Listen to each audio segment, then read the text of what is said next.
Welcome back خواتین و حضرات، پروگرام دین و دانش میں آپ کا ایک بار پھر خیر مقدم کرتا ہوں۔ میرے ساتھ سلفی صاحب ہیں کراچی سے۔ سلفی صاحب، آپ سے پوچھنا یہ ہے کہ ہمارے ہاں عام طور سے جس وجہ سے زیادہ تر قتل ہو جاتے ہیں خواتین کے، اس میں ایک یہ بات ہے کہ عورتیں اپنی مرضی سے شادی کر لیتی ہیں یا ان کا کسی آدمی کے ساتھ کوئی ملنا جلنا ہو جاتا ہے۔ اسی طرح سے وہ کبھی یہ چاہتی ہیں کہ وہ ڈیورس لے لیں اپنی، ظاہر ہے ان کی اگر اپنے میاں سے نہیں بنی تو یہ حق ان کو اسلام دیتا ہے کہ نہیں، یہ آپ سے پوچھنا ہے۔ اور اسی طرح سے آپ تھوڑی وضاحت اس بات کی فرمائیں کہ وہ آخر کیا حقوق ہیں جن کو پامال کر کے یہ ہمارے یہاں غیرت کا قتل ہو رہا ہے، اس میں تھوڑا سا ایجوکیٹ کریں ہم پلیز۔ دیکھیے، بڑی اچھی بات کی آپ نے، اور ابھی تک جو گفتگو ہوئی ہے خواتین اور حضرات کے حقوق کی اور ان کے حقوق کی پاسداری کی، اسلام نے تو بنیادی طور پر ہمیں ایسا دین فطرت عطا فرمایا ہے کہ جس کے بارے میں قرآن پاک میں ارشاد ہے کہ ان المسلمین والمسلمات والمؤمنین والمؤمنات والقانتین والقانتات والصادقین والصادقات والحافظین فروجهم والحافظات والذاکرین اللہ کثیرا والذاکرات اعد اللہ لهم مغفرۃ واجرا عظیما۔ آپ نے دیکھا کہ اس قرآن کی آیت میں اللہ رب العالمین نے مردوں کو الگ، خواتین کو الگ اور ان کی صفات الگ الگ بیان فرمائیں کہ ہر ایک کا یہ حق ہے کہ وہ ان صفات کا حامل ہو۔ یعنی اسلام میں یہ نہیں ہے کہ مرد ہی ساری اتھارٹی ہے اور عورت کا کوئی حق نہیں ہے، یا اس کو کوئی حقوق نہیں ہے، یا اس کا کوئی شیئر نہیں ہے، یا زندگی میں اس کا کوئی پارٹ نہیں ہے۔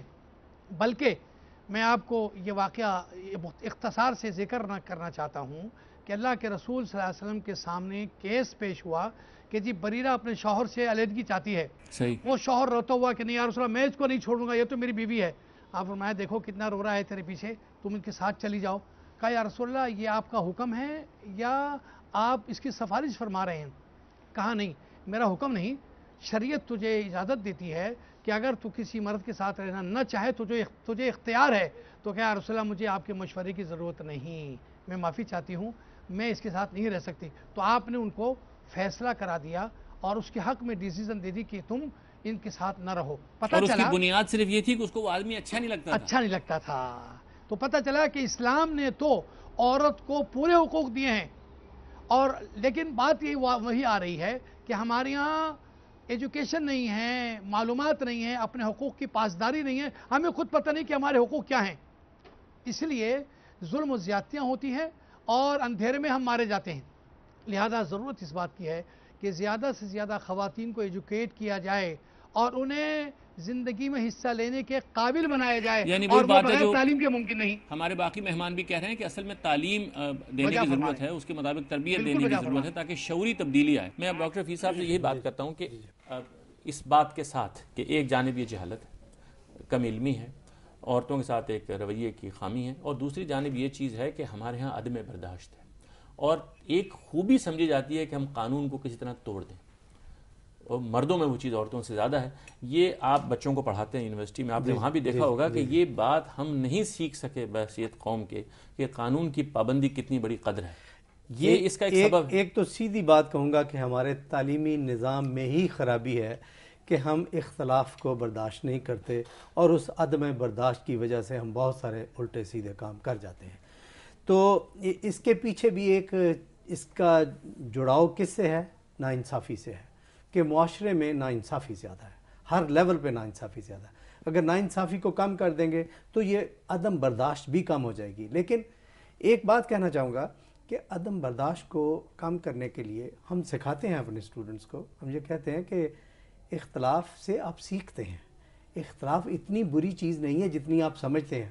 ہم انا کے فریم میں، ایگوٹسٹک فریم میں ایک دوسرے کو نقصان پہنچاتے ہیں۔ ہم سمجھتے ہیں کہ جو میں نے کہا ہے وہ صحیح ہے، جو کسی اور نے کہا ہے وہ غلط ہے۔ زو میں جاتے ہیں نا، مختلف جانور دیکھتے ہیں، جو سب سے مختلف ہوتا ہے نا اس سے زیادہ ٹائم لگاتے ہیں، اس کو زیادہ انجوائے کرتے ہیں۔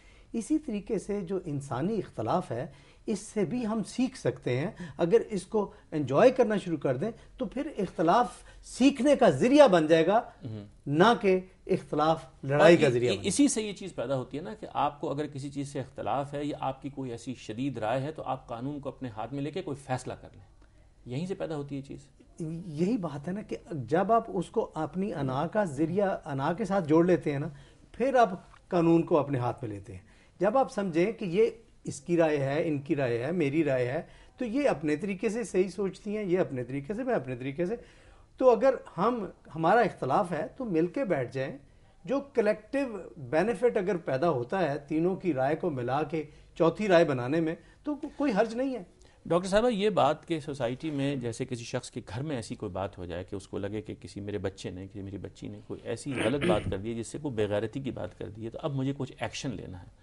یہ ذہنیت کہ اس وقت وہ اپنے پر قابو رکھے اور اس کو ٹھنڈے دل سے اپروچ کرے اور یہ دیکھے کہ یہ معاملہ مجھے گھر میں حل کرنا ہے، اس معاملے کو مجھے خاندان میں بڑی سطح پہ لے جانا ہے، یا اس کو مجھے اپنے علاقے کی پنچایت میں لے جانا ہے، یا وہ جو بہتر نظام آپ بتا رہی ہیں، اور یا یہ معاملہ ایسا ہے جس کو مجھے اسٹیٹ کو رپورٹ کرنا ہے.